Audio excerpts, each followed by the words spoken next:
Hi, this is Kurt Rapinchek with National Parks Traveler, and we're down the Brown Mountain Trail, maybe 100 yards from the Skyline Drive, and we're looking at an area that burned through during the Rocky Mount fire earlier this April. Sally, how devastating or undevastating was this fire? Was it more damage to the landscape, or did it actually help the landscape in some aspects? Well, in the long term, it helps the landscape.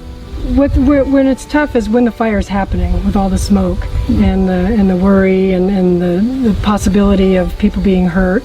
You know, that's when it seems devastating at the time. And people breathing the smoke, it's difficult.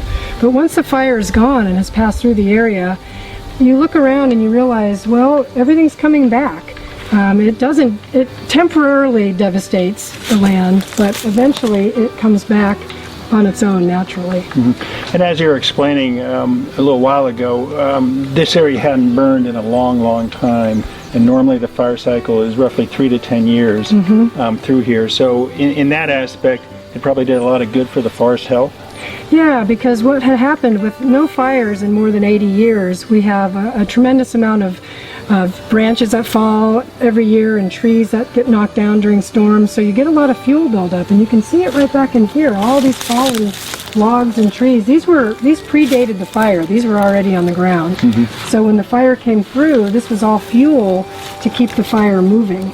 And how blackened these trees are shows you that it moved and burned this wood for a while, and it can be really difficult during the fire. But now look at it, there's greenery coming all the way back through this area, and so it's doing okay. Yeah, and this is early September, and so it's been roughly 5 months from the fire, and so you're seeing a lot of regrowth, and it's coming back pretty quickly. Yeah.